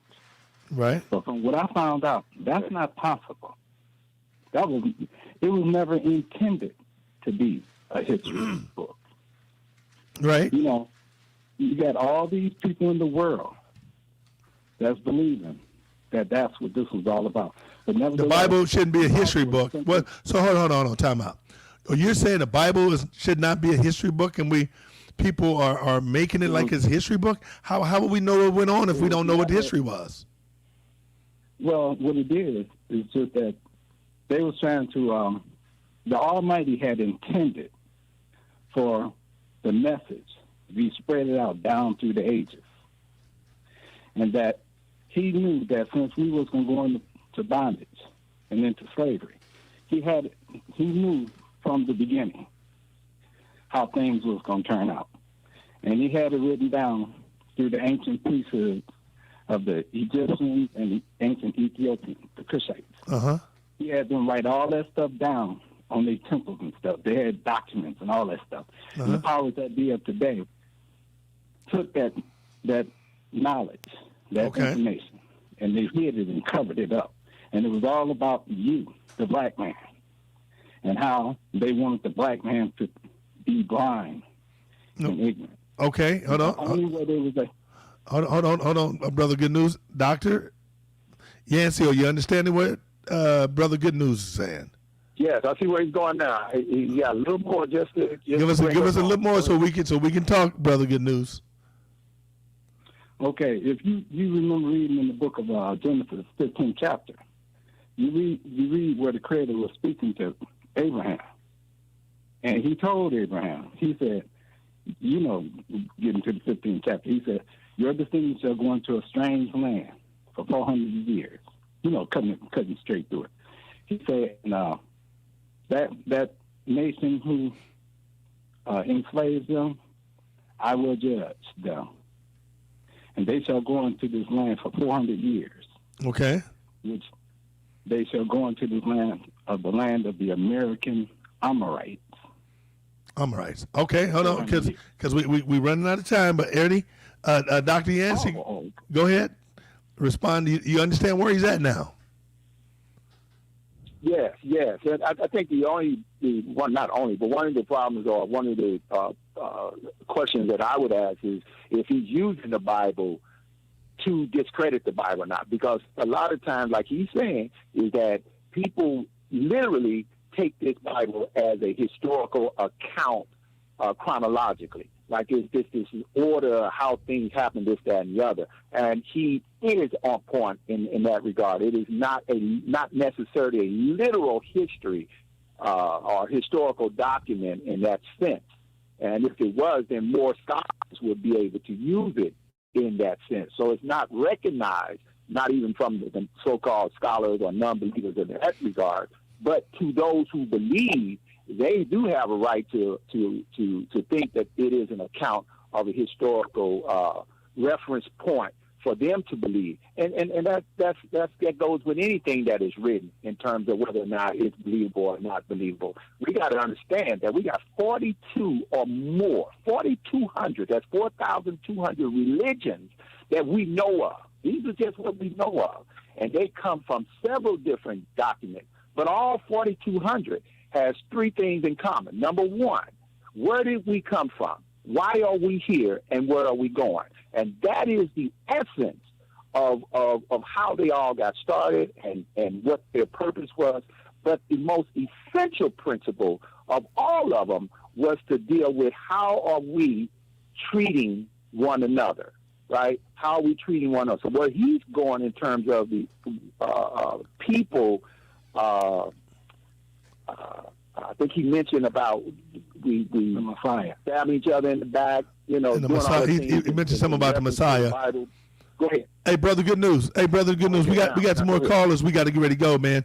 And won't you give me a call back Monday so we can have a happy. I don't want to say Christmas, Kwanzaa, whatever. I don't want to say whatever to you because I don't know what you believe in, man. So have a happy. I believe in his name, Yahshua. That's the name of his Messiah, so the people should try to learn about that because our Creator being known as Yahweh Elohim is not pronounced Yahweh. Okay. Remember that. I got you. And this message is for the public. Okay, my man. Thank you for your information, and I look forward to talking to you Monday, man. All right, let's go back and bring in the conversation, my man, Big Joe. What up, Big Joe? Hey, brother, how you doing today? Man, I'm feeling good like a DJ shit. How you feeling, Big Joe? I'm feeling real good, and I call a little bit of that conversation, and I call him Jesus. Okay. But when I come to talk to, what I want to say is that you're absolutely right. there's a lot of strange stuff going on concerning this pandemic. Right. And this pandemic is going to do a whole lot that people wasn't intended for it to do. Because my grandmother always told me, there's a day coming that we don't know about. There's somebody looking that we don't know about. And while we make plans, he carry them out. There's a lot of wickedness in the land. I agree. There's a lot of greed, a lot of greed and a lot of hate in the land. Hey, but let me say this, Big Joe. When you go off the air, I'm gonna run some by my guys, my co-host Rev, Professor Yancey, and my man Coach JC. I'm gonna run somebody when we're talking about religion. I've noticed something that I want to see that y'all know that y'all notice the same thing. So go ahead, Big Joe, real quick. I look at religion in this way. You have to know who you are in order to understand who the Creator is. And I'm going to leave that alone. Okay. Hey, my man, I'm going to tell you this. You have a nice holiday. All right? Thank you very much. As long as you live right, my brother, you will have a nice holiday. I know that's Same right. to you. I know that's right. Thank you so much for your call, man. I appreciate you, Big Joe. Be safe, man. Hey, guys, let me say this about religion. And I want some of these callers in Detroit, particularly ladies who's listening. I want y'all to give me a call on this one, right? Hey, are you there, Professor? Are you there? I'm here, man. Listen diligently. Are you there, Coach? Yep. Let Yes, me tell you what the new play is. Religion. Everybody play this religion game. And this is real talk. And then some people are going to get pissed off at me, but I'll give you a call-in number if you do. It don't matter. 313-778-7600. 313-778-7600. You can call from anywhere in the country. We don't care. My folks who's on Facebook watching this and listening. All right, check this out. Let me tell you what the play is. This religion movement is straight up done but a pimp game. Let me tell you what I mean by that. Go on Facebook. Go on Instagram. You see all these people want to talk about, I'm let God do this for me. God's will. God's gonna help me. God is gonna have my back. Hey, let me tell you something. And you got a lot of guys, let me thank God. Then they want to show themselves on pictures every day. You got women, I want to bless God. Then you got them showing themselves damn near half naked. This ain't nothing but some bull crap. You know what I'm saying? That they using God and pretending like they really want to do something with their life when they want to do a damn thing. It's fun. So when I hear guys sit up here and talking about people, and I hear people sit up here talking about, God gonna bleed me. God. Go on Facebook, folks, and see how many of these men that they got the pimp game going. The pimp game is going, y'all. That's how they doing it. They pretending like they all. When you say the pimp game, that's how they be more clear. That's how they trying to get women pimping. You know what I'm saying? That's a new pimp move. They go. I look on Facebook and I just scroll and looking what people saying. God's will, God won't, and these the biggest daggone sinners going out there doing all kind of stuff out there in the street. So what you say? It's a joke. It's a joke because they know these women. See, when we talk about women, the black women movement, women are more susceptible to being involved in religion. The spiritual guy. Exactly. The spiritual guy. You got pastors up there sleeping with all kind of women in church. Go on Facebook, folks, and start looking at these people. I can't stand when I see people talking about God's will. God dang. Ain't no damn God's will when you're out there sleeping with everybody and you're on Facebook. Then you wonder why your lives are jacked up? Because you're playing with it. That's the new pimp move. Oh, God's going to do, bless. And I was reading some cats, hey, God done helped me. Oh, God stepped in. And then they showing themselves in cars and pictures of themselves and God phrases. And these old idiot-ass women falling for it. and then they come to be totally different than what they pretend to be.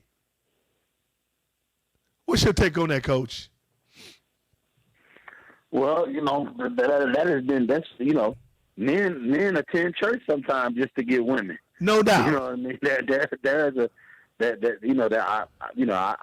stop this. Hold on. Stop the press. Stop the freaking press. Bianchi said that's right, DJ. If Bianchi is agreeing with me, I know I'm rolling tonight. That dude never agrees with me. But, I mean, so I'm sorry, Coach, for interrupting. I just had to do that. Bianchi said that's right. Because I'm telling you, go on Facebook, folks, and see all these old fake-ass people talking about God. They go and do it. If you think I'm lying, go and do it and then call me and tell me I'm lying. Oh, God's will. Oh, thank God. He's going to intervene in my life. God should put his foot up in most of y'all behind. I mean, it's a joke.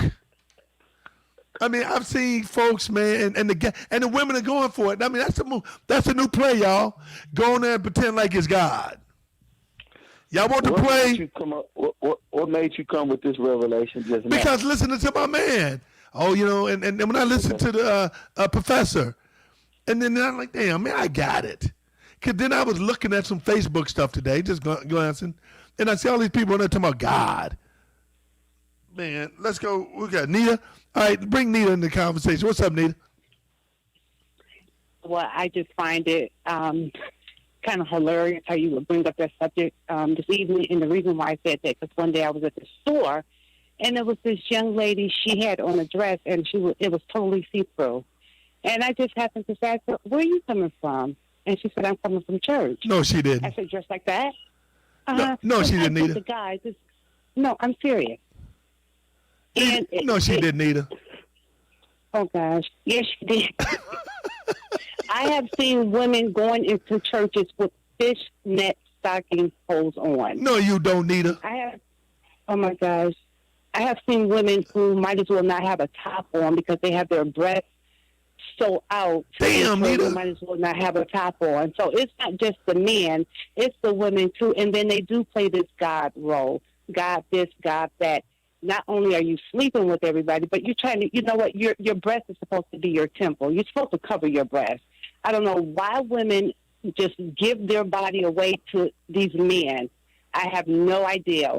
And then when they can't find someone to say, will you marry me, they wonder what's wrong with them. Well, you have shown everything you have, or you have given it away until you're all used up at this point.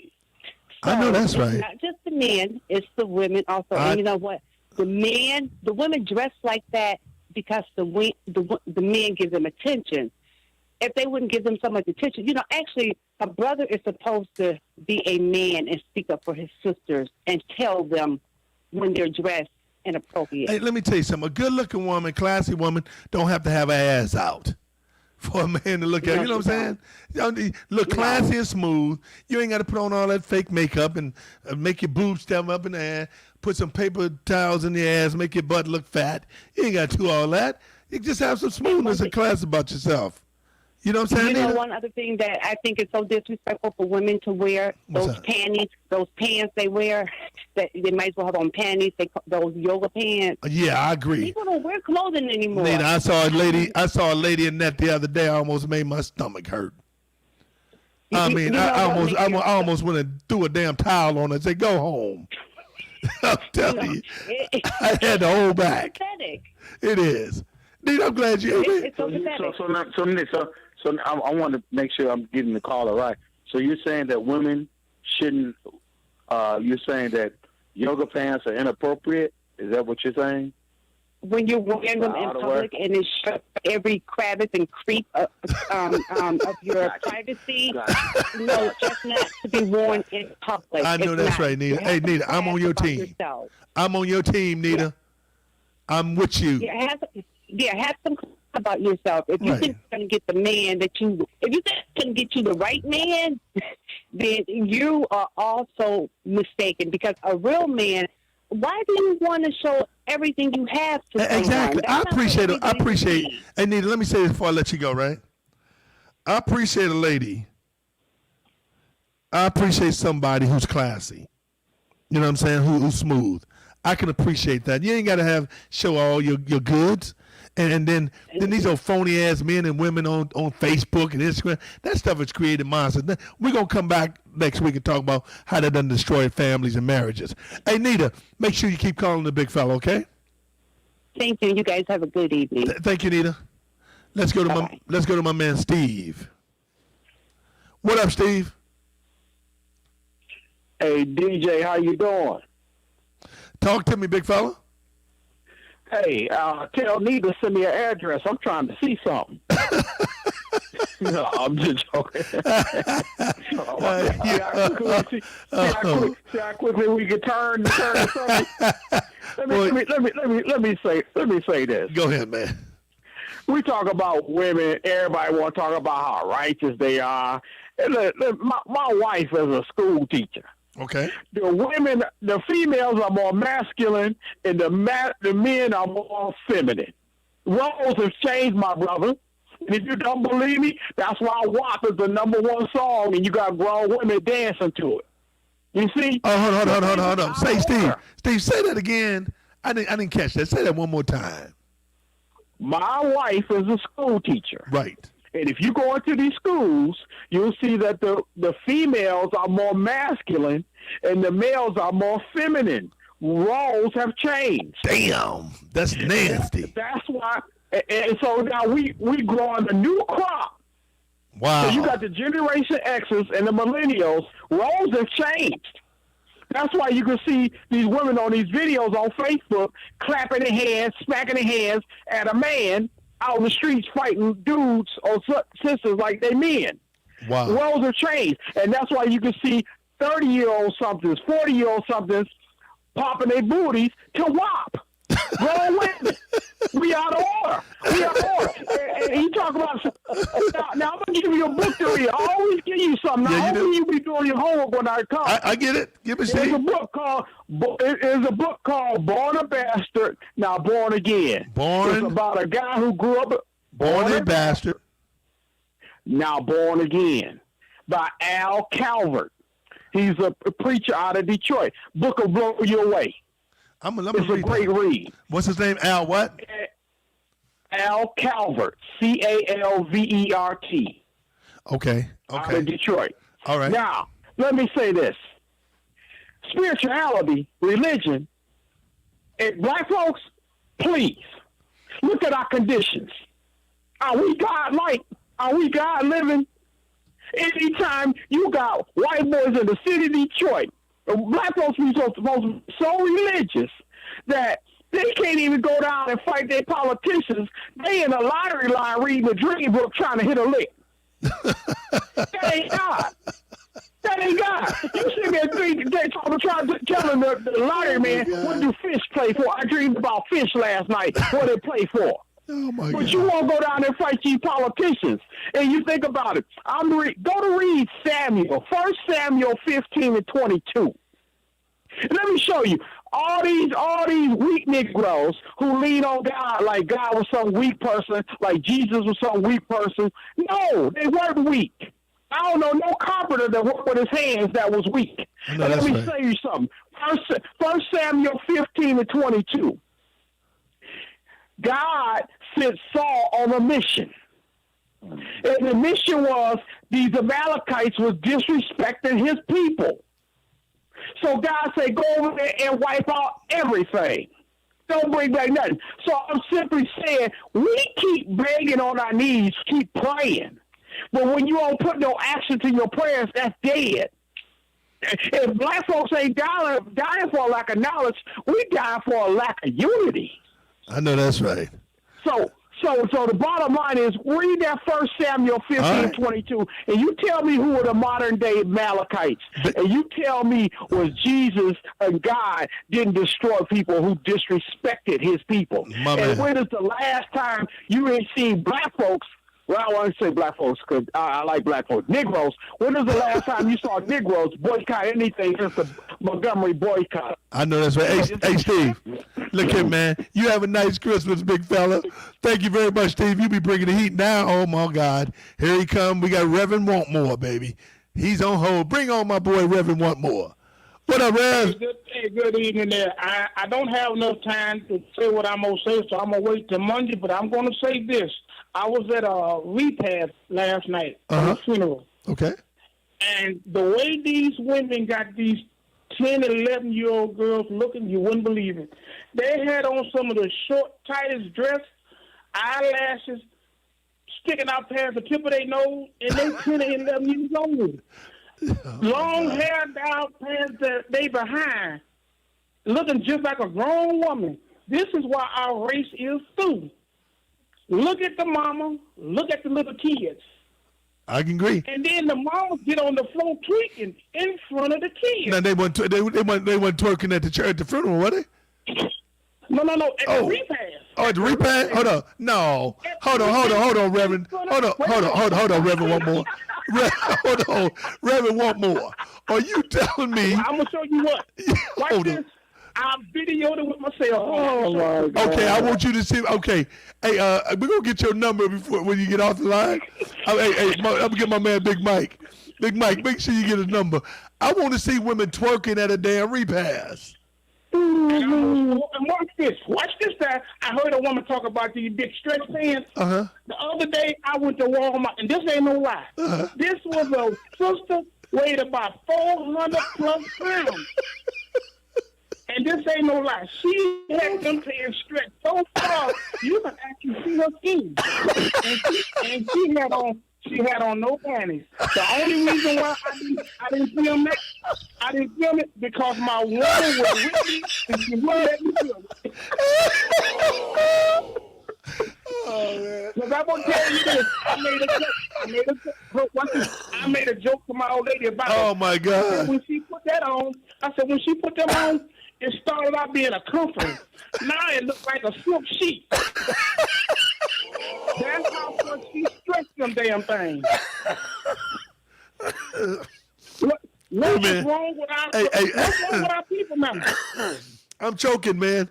Hey, Reverend, one more. I got to let you go, man. Talk to you Monday. Oh, my God. Oh, my God. Hey, Professor, help me with that one, man. Man, I did something, man, that oh my God. I'm just following suit, man. I pulled up the video that the guy was talking about. Is it true? The WAP, and I'll leave it at that. They had 500 million, probably the highest number I've ever seen in my entire life and watching YouTube. Are you serious? They was doing twerking at a repast? I don't have that video. I was talking about something that, but no, I didn't get the repast video. I'm wondering, like, damn. I was just trying to put it in context. I was trying to put it in context what he was saying in terms of, I just think it's a battle all the way around. That's all. I just think it's a battle all the way around, man. I just think this. Let me tell you something, folks. That's it. I mean, the new move, folks, is this. The new move is to pretend like you into God. That's the new move. Pretend like you all spiritual. That's how they doing it. The women are doing it and the men are doing it. Both of them are playing this book. But according to brother, who was our last caller? Want more?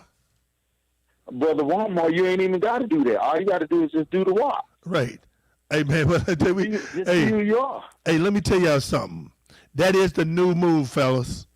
Go on Facebook and talk about God and how he done uplift your life and how spiritual you are, and you get these phony ass women doing the same. So you're gonna have phony asses doing it with phony asses. That's what y'all do. Y'all all the damn phony, playing that role.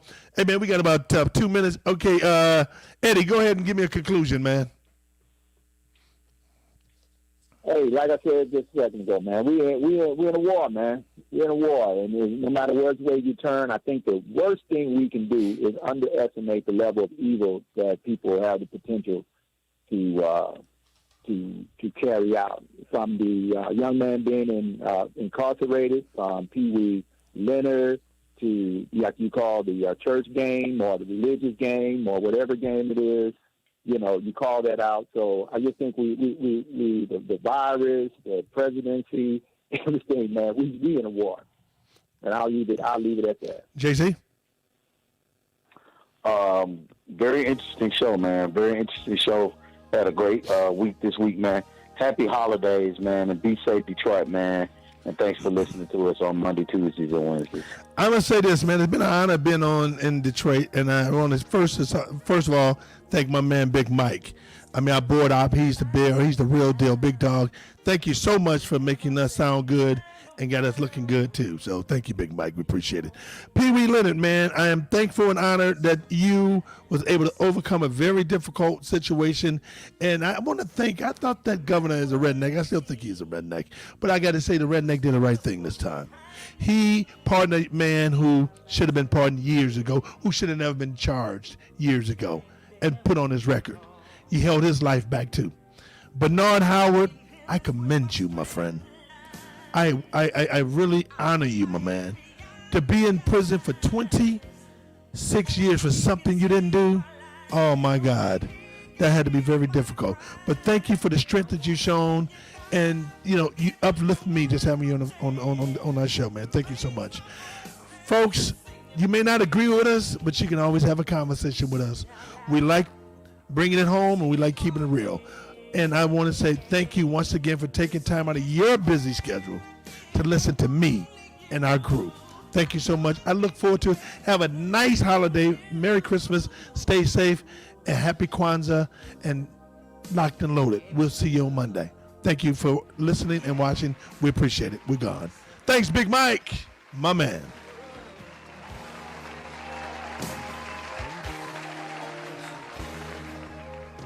Planet Fitness is open again, and we're coming back cleaner than ever. Thanks, Big Mike. Cleaning stations stocked with disinfectants. Thank you, big man. Not a problem, sir. Good show again, man. We appreciate you rocking with us, man. Thank you so much for the hard work you put in for me. Hey, man, it is not a problem. Looking forward to doing it again next week. I look I'm out forward- of here for the next 4 days. Oh, man, have an enjoyable and pleasant and safe holiday, okay? All right, man. Stay safe. Y'all Okay. have a good holiday. My man, you do the same. Thank you so much, Mike. No doubt. My man. Thank you, folks, for watching and listening. I truly appreciate it. Thank you for any of your comments. Bianchi, oh, you my man. Man, you are my man. Hey, you're off the charts, Bianchi. But you know what? That is the new movement.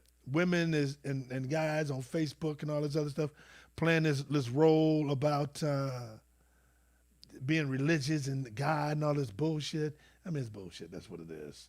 Truly it is.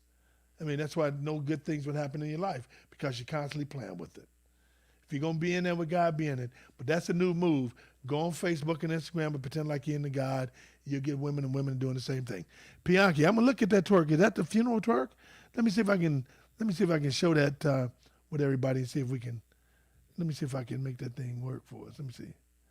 Can I make that work? I can't make it work. Ah, dag it. Bianchi. Hey, Bianchi, send that to me also on my phone. I want to see that, and I'm going to figure out a way to put it up on my Facebook so people can watch it. It's ridiculous that people are twerking at a damn funeral. That's what I'm telling you. Man, these religious, phony-ass people pretend like they're all into God and church. You know who you are. That's why no good stuff's going to happen. I'll see you. Happy holidays to everybody. We'll see you next week. And once again, make sure you guys, I'll come back and do another one because it's my show. I'll see you shortly. I'm gone.